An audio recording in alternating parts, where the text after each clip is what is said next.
कर्म में, मोक्ष भी में। नमस्कार दोस्तों, आपका अपना YouTube परिवार शिवा शक्ति तंत्र रहस्य।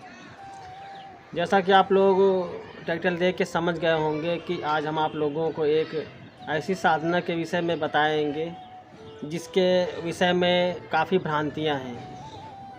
काफ़ी साधक ऐसे हैं जो इस साधना को करने से पहले भयभीत हो जाते हैं। तो ये बिल्कुल सौम्य साधना है और आप इसे बहुत ही आसानी से कर सकते हैं। आप किसी के विषय में कोई जानकारी हासिल कर सकते हैं। यह है त्रिकालदर्शी साधना है और इसमें देवी, आप जब देवी की आराधना करते हैं, साधना करते हैं, तो आपके कानों में आकर के देवी प्रश्नों के उत्तर देती है।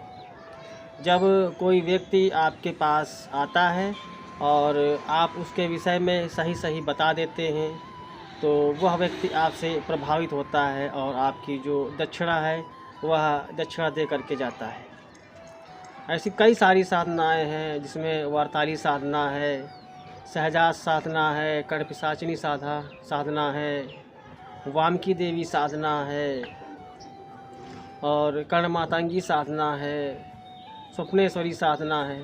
कई प्रकार की साधनाएं हैं जिसमें से आज हम आप लोगों को कर्णपिशाचिनी देवी की साधना बताएंगे। यह साधना मात्र 21 दिनों की है और आप इसे बहुत ही आसानी से कर सकते हैं। इसका यह सात्विक विधान है। इसमें किसी प्रकार का कोई आपको सुरक्षा कवच नहीं लगाना है, आपको भयभीत नहीं होना है। बस आपको करना क्या है, नियम से ब्रह्मचर्य में रह करके साधना करनी है। आप अगर गद्दी लगाना चाहते हैं तो आपके पास ऐसी साधना ज़रूर होनी चाहिए जिससे कि आप सामने वाले व्यक्ति के विषय में बहुत ही आसानी से बता सकें। क्योंकि जब तक आप सामने वाली व्यक्ति की जो परेशानी है उसे आप नहीं समझेंगे तब तक आप उसका इलाज नहीं कर सकते। तो सबसे मेन बात है कि आपको सामने वाले व्यक्ति को समझना है और उसके विषय में जानना अति आवश्यक है कि उस पर कोई तंत्र प्रयोग है या कोई ऊपरी बाधा है या कोई बंधन क्रिया है। जब तक आप यह नहीं समझ पाएंगे तब तक आप उनका इलाज नहीं कर सकते।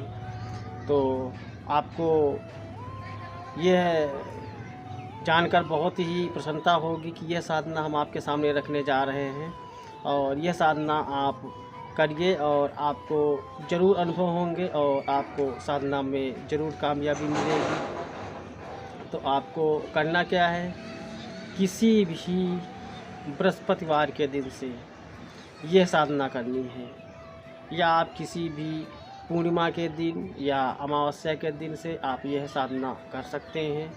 तो सबसे पहले आप मंत्र नोट कर लीजिए, ओम कर्णपिशाचिनी पिंगले स्वाहा। मंत्र है ओम कर्णपिशाचिनी पिंगले स्वाहा। इस साधना को आप जब भी शुरू करें बिल्कुल 21 दिनों तक आपको बिल्कुल ब्रह्मचर्य से रहना है। आप माला का प्रयोग करेंगे तो माला आप रुद्राक्ष की इस्तेमाल कीजिएगा या स्फटिक की इस्तेमाल कर लीजिएगा। आप इन दो माला में से एक माला का प्रयोग कर सकते हैं और आप साधना करने से पहले आप अपने गुरु से अनुमति ले लें। आप तिल, सफ़ेद तिल ले लें, उसमें गुड़ मिला करके आप छोटे छोटे इस साइज़ के लड्डू बना लें।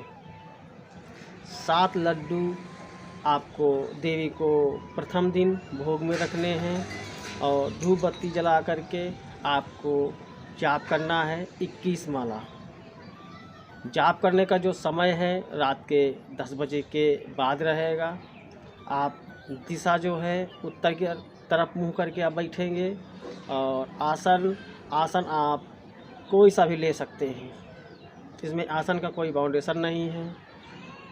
आखिरी दिन आपको हवन करना है और आप आसन पे बैठे बैठे ही 21 माला पूरी करेंगे। कहीं ऐसा ना हो कि आप 10 माला किए, उठ गए, दोबारा से फिर बैठे, तो ऐसा आप ना करें। एक बैठक में 21 माला जाप करें और 21 दिनों तक नित्य ब्रह्मचर्य से रह करके आप इस साधना को करिए। साधना में आप किसी भी प्रकार की कोई भी तामसिक भोजन या वस्तु का सेवन नहीं करेंगे।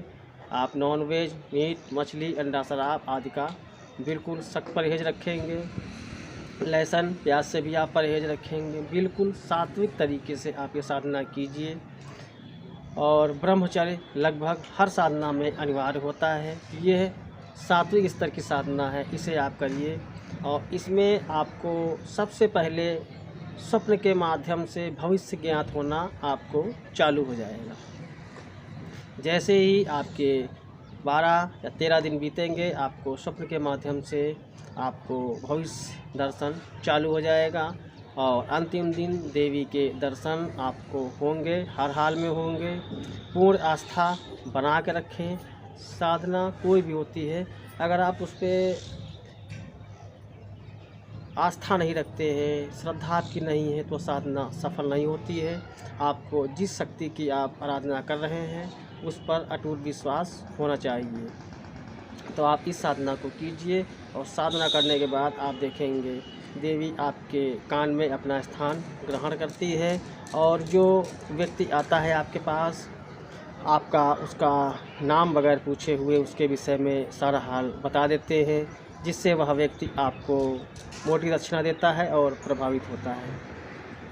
और जब आपके साधना पूर्ण होने वाली होती है तो आपको बहुत ही दिव्य अनुभव होते हैं और उसमें कोई डरावनी अनुभव नहीं है। और शक्ति जब भी दर्शन देती है, 60 वर्षीय बुढ़िया होती है, रंग बिल्कुल गोरा होता है, मुंह में एक भी दांत नहीं होते हैं, बिल्कुल एक ऐसा शरीर होता है उसका, इसमें झुर्रियाँ पड़ी होती हैं, देखने में थोड़ा भय सा लगता है।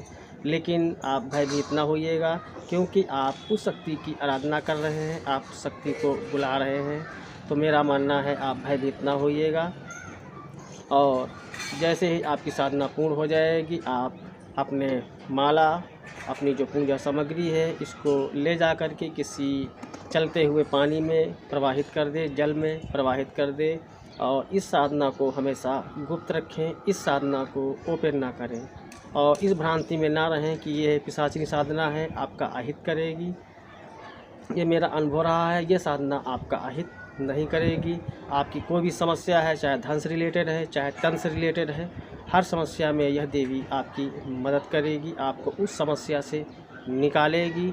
ये मेरा अपना अनुभव है। आप जो है इस साधना को कीजिए, किसी भी प्रकार की कोई हानि नहीं होने वाली, क्योंकि इस साधना के पीछे बहुत से लोग भ्रांतियाँ फैलाए हुए हैं कि इससे अहित होता है, कि पिशाचिनी शक्ति है।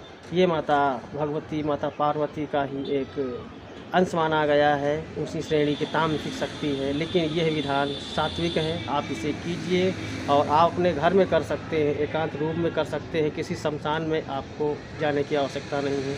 तो आशा करता हूँ यह साधना आप करेंगे और साधना करके आप लाभ उठाएंगे।